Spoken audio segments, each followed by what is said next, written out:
Hello and welcome to today's revision video. Look at that beautiful sunset. The place you can see in the picture there is a place called Jamaica.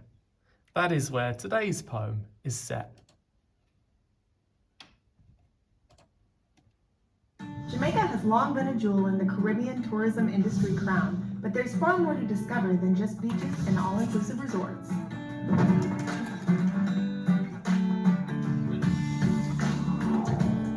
Jamaica cries out to be explored. Underwater, on hikes, riverbound with a raft, underground with a lamp strapped to your head, or on a road by car or bicycle. Ask any expat Jamaican what they miss about their island, and the answer is inevitably the landscape itself. That great green garden that constitutes one of the most beautiful islands of the Caribbean. Jamaica surely is then one of the most beautiful places on the planet, and that is where I Shall Return by Claude McKay is set. As normal, we're going to focus on the 3 assessment criteria, that is what the poem's about, its language and structural choices, and its context. Without further ado then, let's introduce ourselves to Claude McKay. Claude McKay was born in Jamaica in 1889, though he spent much of his adult life abroad, especially in the United States and Europe. I Shall Return expresses a strong yearning to go back to Jamaica's natural beauty.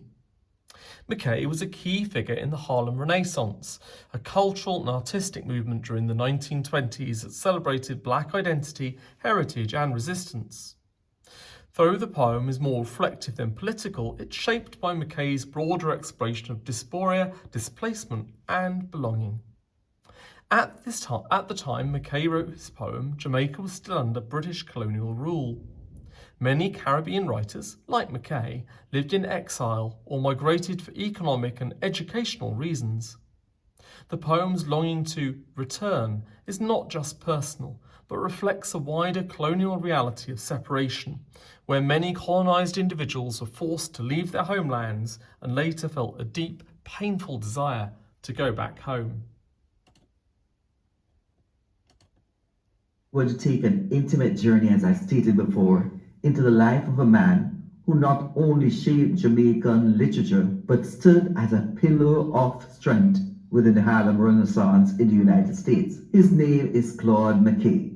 Claude McKay was born in 1889 in Clarendon in Jamaica. Most of his time spent in Jamaica was spent with his older brother, who instilled in him a love for British poetry. Claude McKay was surrounded by vibrant folk traditions, and that also included oral storytelling. I'm sure he must have heard a few duppy stories. And of course, he lived in a Jamaican rural community. There's no other place where you hear these stories. This blend of influences helped him to shape his life in later years. Despite having limited access to formal education, McKay's talent for writing was apparent very early. He began composing poetry at the age of 10 and published his first book of poems, Songs of Jamaica, in 1912. This collection expressed his pride for his country and his respect for its people, painting a wonderful picture of the Jamaica experience. McKay's Songs of Jamaica was the first in Jamaican poetry.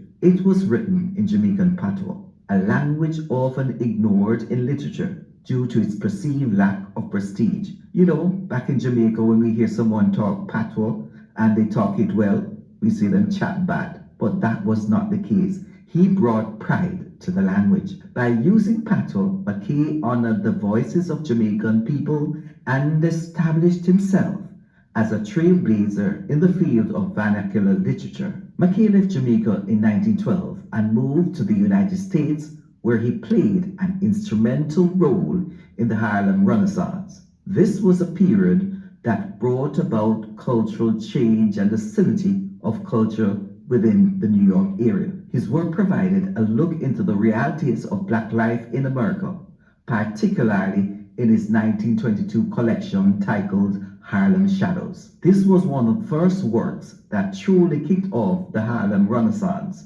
a movement celebrating Black people's creativity and thought. Through his literature, McKay provided commentary on race, relations, workers' rights, and of course the immigrant experience, proving that literature could be used as a powerful tool for social change. He was not afraid to confront hard truths and racial discrimination, and of course he also tackled economic exploitation, which even resonates even to this day. McKay's influence goes beyond his literary contribution. He was an advocate for Black self-determination and an inspiration for future generations of writers. Without further ado then, let's take a look at I Shall Return, the poem itself in the anthology. I shall return again. I shall return to laugh and love and watch with wonder eyes at golden noon the forest fires burn, wafting their blue-black smoke to sapphire skies. I shall return to loiter by the streams that bathe the brown blades of the bending grasses, and realize once more my thousand dreams of waters rushing down the mountain passes. I shall return to hear the fiddle and fife of village dances, dear, delicious tunes that stir the hidden depths of native life, stray melodies of dim remembered rooms. I shall return again, to ease my mind of long, long years of pain.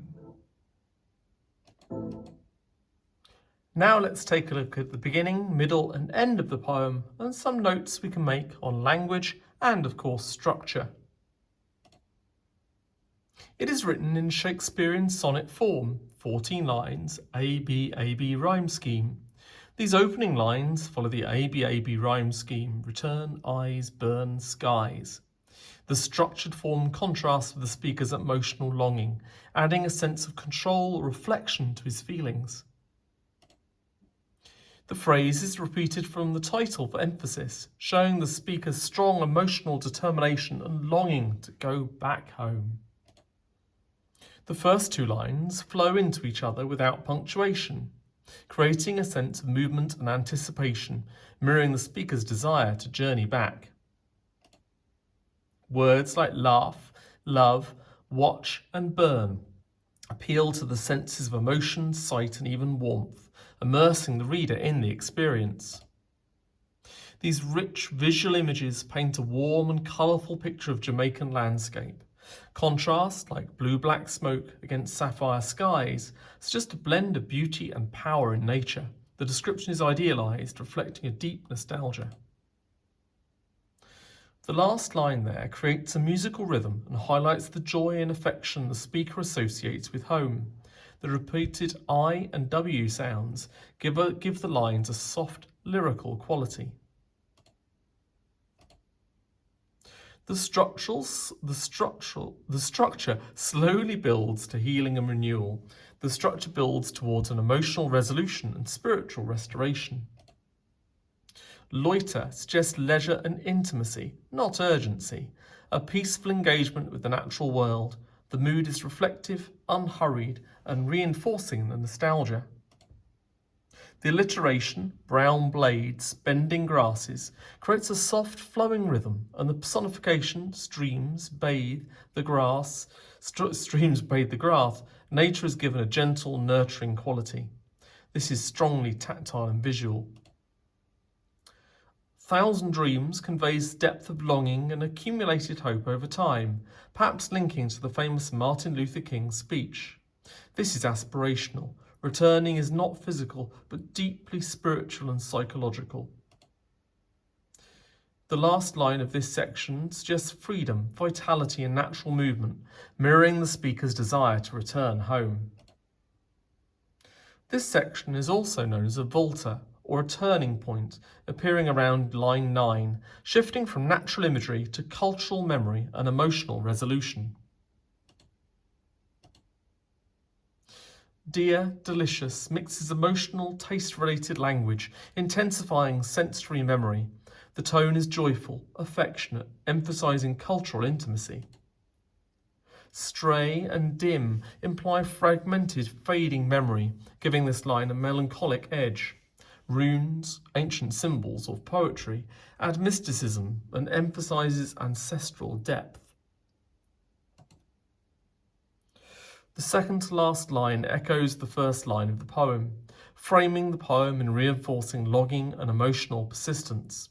This reflects how the desire for homecoming is constant and lyrical. The final line brings emotional closure and clarity. It is quietly powerful. Returning home is not just a desire, but an emotional necessity. Long, long extends the emotional weight, making the pain feel enduring and profound. Now let's summarise the poem then. Who is it about? It's about Claude McKay himself, expressing a deep longing to return to his homeland. It reflects Claude McKay's personal nostalgia for Jamaica and his emotional connection to its land, culture and memories. What is it about? The poem is about the speaker's deep longing to return to his homeland. It explores themes of nostalgia, nature and emotional healing. Why was it written? The poem was written to express Claude McKay's homesickness and longing for Jamaica.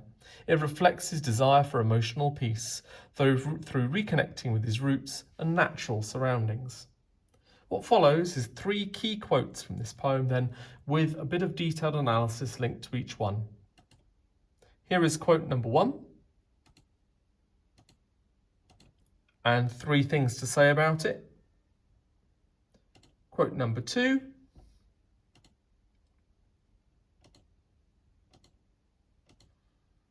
and its accompanying analysis, and quote number 3.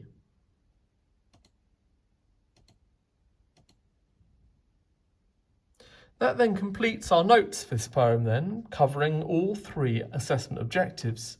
Now let's have a look at how we might write this in an essay. Today we're going to focus on a grade 6 response in an answer to the following question. How does I Shall Return explore the theme of place? Here is the example then response, not a complete response, but clearly reflective of level 6 or grade 6 criteria. You can see the number of quotes in yellow and the analysis of context in green. You can see it's clearly split into a clear introduction, the first sentence is at the top, then focusing at the start of the poem, then what he goes on to explore in the middle of the poem, and then lastly focusing on the structure and then a conclusion or overview at the bottom. As you read through this response, you can see each quote is often paired with a different one, so sometimes quotes come in pairs or groups of 3 if they've got something in common.